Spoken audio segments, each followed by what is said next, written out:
Everyday हमारे लिए important होना चाहिए कि हम जो भी ज़िंदगी जी रहे हैं इस ज़िंदगी को खुशी खुशी से जीना होगा, क्योंकि खुशी से जब तक नहीं जिएंगे तब तक ज़िंदगी जीने का कोई मकसद नहीं बनता। तो मैंने अपने आप को अभी मैं चल रहा हूँ तो 29वां साल ये मेरा ज़िंदगी का 29वां साल है। और इस साल के शुरुआत में ही मैंने अपने आप को प्रॉमिस किया था कि हर दिन अपने आप को 1% बेहतर बनाऊंगा। और 1% बेहतर बनाने की जर्नी में मैं आगे बढ़ रहा हूँ। और उसके लिए मुझे करना क्या होगा, और उसके लिए मैंने आज क्या किया। आज मैंने सुबह उठने के बाद मैंने सुबह उठने के बाद घर का गायों को खाना खिलाया, गायों को खिलाया। फिर हमने पानी लेने गए, फिर हमने पढ़ने के लिए बैठे तो एसबीआई क्लर्क का एक चैप्टर ख़त्म करते करते, लिख के ख़त्म करते करते मुझे 3 घंटा लग गया। 3 घंटा लगे। 7 बजे पढ़ने बैठे थे, 10 बजे उठा, फिर खाना खाया, फिर रेडी होके मैं निकल पड़े 11 बजे ऑफिस के लिए। तो ये जो समय लग रहा है, ये समय क्यों लग रहा है, क्योंकि मैंने इससे पहले कभी इतना ज़्यादा समय मैंने एक चीज़ पे नहीं दे रहा था। ये आज पहले दिन था जब मैंने अपने आप को समय दिया, इतना समय दिया। उसके बाद मैंने ऑफिस आया। ऑफिस आने के बाद मैंने बहुत इंग्लिश लेक्चर का कंप्लीट पूरा पैकेज करना शुरू कर दिया। कंप्लीट इंग्लिश लेक्चर का पूरा नोट बनाना शुरू कर दिया था। एक इंग्लिश लेक्चर जहाँ से शुरू होता है, उस जो भी अपूर्व सर का लेक्चर था वो कंप्लीट करने की कोशिश कर रहा था, लेकिन वो अभी तक कंप्लीट नहीं हुआ। लेकिन हम कोशिश कर रहे हैं उसे कंप्लीट करने की। अब उसके बाद मैंने अपना जो भी वीडियो बनाना था इंग्लिश में, मैंने अबाउट 20 मिनट के ऊपर एक इंग्लिश का डेडिकेटेड वीडियो बनाया। इंग्लिश में जो भी स्पीकिंग करना था, हर रोज़ मुझे अपने आप को प्रॉमिस किया था, उसको मैंने बनाया। लेकिन क्या मैंने अपने आप को 1% बेहतर बना पाया? नहीं बना पाया, क्योंकि मुझे हर रोज़ अपने आप को 1% तब भी मैं बना पाऊँगा जब मुझे बैंकर बनने का एक भूत चढ़ा हुआ है माथे पे। तो बैंकर बनने के लिए हर रोज़ 1 घंटा करके मैथ पढ़ना है, 1 घंटा करके रीजनिंग करना है, 1 घंटा इंग्लिश करना है। तो ये सारी चीज़ जब हम कर पाएंगे तब जाके मेरा सिलेक्शन होगा। और ये सारी चीज़ हम क्यों नहीं कर पा रहे? क्योंकि हम समय का सही इस्तेमाल नहीं कर रहे। सुबह 7 बजे से लेकर के 10 बजे तक 3 घंटा क्यों मैं मैथ को दूंगा? मुझे 1 घंटे के अंदर सारी चीज़, जितना मुझे समय मिलना चाहिए 1 घंटे के अंदर मैथ का 1 घंटा लेक्चर देख रहा है, तो 1 घंटे के अंदर उस मैथ को ख़त्म करना है। ख़त्म करके बात को ही ख़त्म कर देना है। उसके बाद आगे आगे का जो भी लेक्चर है उसे कंटिन्यू करना है। जब तक ये चीज़ नहीं कर पाऊँगा तब तक रेगुलर, क्योंकि ये जो सिंक्रोनाइज, हर एक चीज़ को हम अगर हर रोज़ सिंक्रोनाइज वे में कर पाते हैं तब जाके हमें लगता है कि नहीं, हम सही डायरेक्शन पे चल रहे हैं। जो भी लोग अपने जीवन काल में सफल हुए, वो ना कि हर एक दिन हर एक काम एक सिंक्रोनाइज वे में रेगुलर कर रहा है, इस वजह से वो उस पर्टिकुलर फील्ड में सक्सेस है। नहीं तो कोई भी इस काम को आज कर रहे हैं, दूसरे काम को कल कर रहे हैं, तो ये सारी चीज़ अगर करने लग जाओ तो उसमें तुम किसी भी चीज़ में मास्टरी हासिल नहीं कर पाओगे।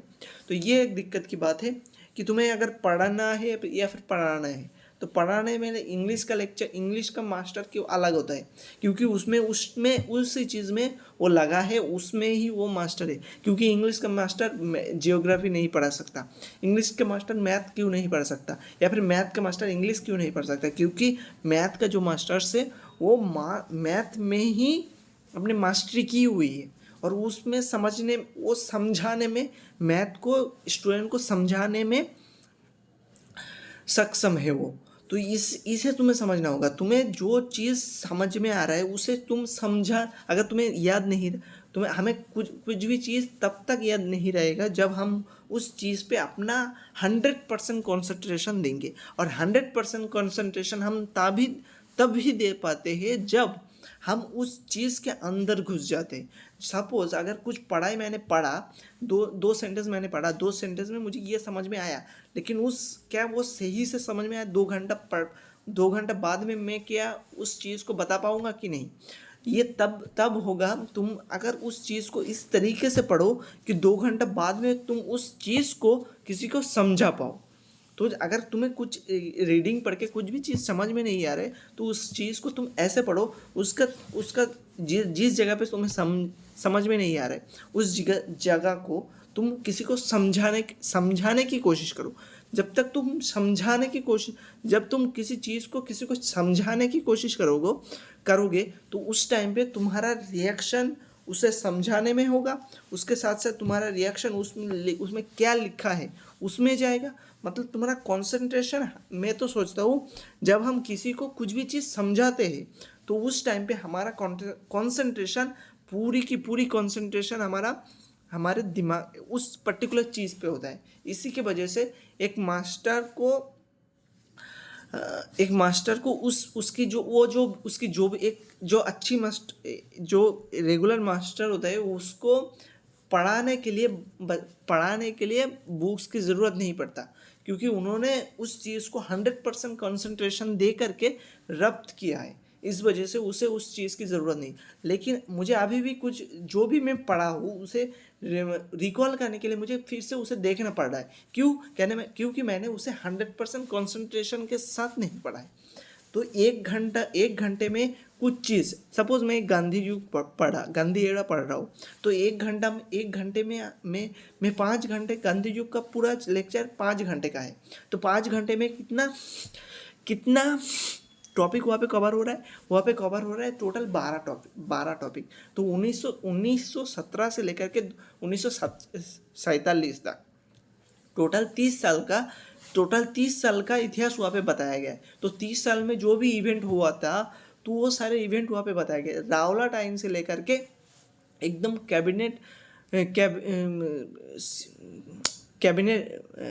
माउंटबेटन परिकल्पना तक, माउंटबेटन प्लान तक सब कुछ वहाँ पे बताया गया। तो ये सारे चीज़ 12 चैप्टर को तुम कवर कर रहे हो, तो एक प्लान तो एक घंटे में कवर करना है। तो वो जो 12 घंटे का चैप्टर तुम अगर 5 घंटे में कंप्लीट करने जाओगे तो कुछ नहीं, थोड़ा बहुत दिमाग में आएगा, लेकिन सब कुछ 100% कंसंट्रेशन के साथ तुम उसे नहीं बता पाओगे। तो सपोज तुम्हारा लेक्चर शुरू हो रहा है चट्टग्राम क्यों बोल रहा हूँ मैं, चंपारण सत्याग्रह से। तो चंपारण सत्याग्रह से शुरू है, तो तुम पहले चंपारण सत्याग्रह को कंप्लीट करो। चट्टग्राम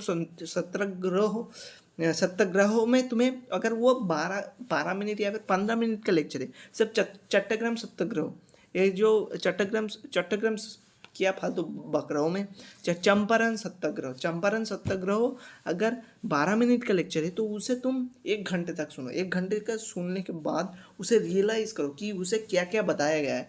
वो 2000 गांधी जी का समय कब से शुरू हो रहा है। गांधी जी जन्म हुआ था 1968 से लेकर के 1969 में जन्म हुआ था। उसके बाद 19 साल की उम्र में गांधी जी लंदन चले गए। लंदन चलने के लिए वहाँ के 27 साल रहे, देश के बाहर 27 साल रहे। फिर गांधी जी आए 1915 में। 1915 में गांधी जी आने के बाद साबरमती में वो आश्रम बनाए। फिर उनके पास हाथ लगा, आंदोलन का हाथ कब उनके हाथ में लगा, तो 1917 में, 2 साल के बाद। तो 2 साल ने उसने मेहनत की कि उसने अपना ढाक पिटाया कि मैंने साउथ अफ्रीका में ब्रिटिश के खिलाफ ये सारे काम किए थे, इस वजह से मुझे ये सारी चीज़ हो रहा है। मैं तब जाके लोगों ने उनके ऊपर विश्वास जगाया। लोगों ने जब देखा मेरे पास एक लीडर है, तो मैं जो ब्रिटिश कानून जानता है तो वो ब्रिटिश के सामने जाके अपना कानून का जो भी ज्ञान है वो झटता था। तब जाके ब्रिटिश ने उनको समझ के कि हाँ, तो ये तो हम गलत कर रहे, तब जाके कि ब्रिटिश ने उनकी बात समझते थे। तो ये सारे चीज़ हुआ। तो ये चीज़ हमें कब समझ में आया, हमने जब वो 12 मिनट के बदले 1 घंटा दिया उस पर्टिकुलर चीज़ को, तब जाके मुझे वो रब्त हो गया। तो जब किसी भी चीज़ को तुम एकदम से रब्त कर लेते हो, वो ज़िंदगी भर तुम्हें देखना नहीं पड़ेगा। थोड़ा सा मेहनत करके 1 घंटा 15 मिनट के जो कंटेंट को तुम 1 घंटे तक कंज्यूम करो। 1 घंटे तक कंज्यूम करोगे तो वो ज़िंदगी भर तुम्हारे साथ रहेगा। तो इसी तरीके से पढ़ाई करनी चाहिए, ना कि तुम 1 घंटा पढ़ाई करो तो 1 घंटे में जो पूरा चैप्टर ही ख़त्म कर दो। ऐसे बिल्कुल नहीं करना। 1 घंटे में जितना हो सके उसे समझ के उसे नोट कर लो, क्योंकि दोबारा उसे देखना ना पड़े तुम्हें। तो ऐसे करके करना होगा, तब जाके सही डायरेक्शन पे हम कर पाएंगे। तो ये जो वीडियो मैं बना रहा हूँ, ये वीडियो मेरे रियलाइजेशन के लिए मैं बना रहा हूँ कि ये वीडियो रियलाइजेशन किस तरीके से हो रहा है कि हम कुछ ना कुछ गलतियाँ कर रहे हैं। हमें जो कुछ भी करना चाहिए था, हमें जो कुछ भी अपने सपने को पूरा करने के लिए हमें हर रोज़ कुछ ना कुछ एक्शन लेना पड़ता है, और उस एक्शन के अकॉर्डिंग हम अगर काम नहीं करें तो हमें लगता है कि, और उस एक्शन प्लान में हमारी कुछ गलती है। जैसे कि मैंने बोला 1 घंटे में मुझे मैथ करना, 1 घंटा मुझे मैथ करना है, 1 घंटा मुझे रीजनिंग पढ़ना है, लेकिन मैंने इसे स्पेसिफिक नहीं किया कि 1 घंटे में मैथ का कितना पोर्शन कंप्लीट करना है। 1 घंटा में मैथ का क्या करते हैं, रेशियो प्रोपोर्शन कर रहा हूँ, तो रेशियो प्रोपोर्शन का एक पोर्शन मुझे 1 घंटे के अंदर कंप्लीट करना है, एक दिन के 1 घंटे के अंदर कंप्लीट करना है। जब तक वो उस पोर्शन को मैं कंप्लीट कर नहीं लेता तब तक मुझे दूसरा कुछ नहीं देखना है, और 1 घंटा ही उसके लिए शेड्यूल है। तो उसमें हो सके मैं 5 क्वेश्चन बना रहा हूँ, 1 घंटे में 1 क्वेश्चन बना रहा हूँ, लेकिन उस तरीके क्वेश्चन अगर मैं दोबारा प्रैक्टिस नहीं करूँगा, इस तरीके मेंटेलिटी आना चाहिए। रीजनिंग का एक पैटर्न कि क्वेश्चन को मैं सपोज सीटिंग अरेंजमेंट के क्वेश्चन मुझे समझ में नहीं आ रहा है, तो सीटिंग अरेंजमेंट का मैं इनिशियल वीडियो देखूंगा। वीडियो देखने के बाद जो भी मुझे समझ में आ रहा है उसे नोट डाउन करूंगा। नोट डाउन करने के बाद हमें उस चीज़ को रब्त करना है, ना कि उसे बार बार एक चीज़ को बार बार देखने से वो समझ में नहीं आएगा। तुम्हें एक पर्टिकुलर एक क्वेश्चन को, सीटिंग अरेंजमेंट का क्वेश्चन हमें समझ में नहीं आ रहा है, तो उस क्यों समझ में नहीं आ रहा है, उसके बेसिक्स पे जाना होगा। बेसिक्स का वीडियो देख के उसमें बेसिक्स के ऊपर काम करना होगा, तब जाके हमें वो समझ में आए। और बेसिक्स को समझाने के लिए हो सकते हैं तुम्हें 1 घंटा रीजनिंग को दे रहे हो, तो रीजनिंग में 1 घंटा दे करके वो समझ में नहीं आ रहा है, तो 1 घंटा तुम पहले दिन दिया, उसमें कोई गलती नहीं है। तुम कितना चीज़ कंप्लीट किया 1 घंटे में, 1 घंटे में तुमने एक ही क्वेश्चन किया, या फिर एक ही बेसिक्स को, सिटिंग अरेंजमेंट के एक ही बेसिक्स को समझ में आया तुम्हारा, और उसका नोट बनाया, लेकिन वो तुम्हारा दिमाग में छप जाना चाहिए। और वो जो 1 घंटा तुम दे रहे हो, उस 1 घंटा का कीमत दोबारा उस 1 घंटे के लिए तुम्हें खाटना नहीं पड़ेगा। तो इस तरीके से पढ़ाई करना होगा। हो सकता है तुम्हें एक चैप्टर को कंप्लीट करने के लिए 1 हफ्ता लग जाए, वो जाने दो, कुछ भी नहीं। समय आ रहा है, समय तुम्हारे पास है, तुम समय के पीछे मत भगो। जो भी समय मिल रहा है, समय का सही इस्तेमाल करो, सही तरीके से समय का इस्तेमाल करो। उसके लिए मुझे क्या करना होगा, मुझे चारों बुक्स का नोट बनाऊंगा। जैसे कि मैं नोट किसका बना रहा हूँ, मैथ का बना रहा हूँ, इंग्लिश का बना रहा हूँ, और रीजनिंग का बना रहा हूँ। तो मैथ, इंग्लिश, इसका नोट बनाने के लिए मुझे क्या करना होगा, इसका एक सही मायने में इसका एक एक्सरसाइज बुक बनाना होगा ना।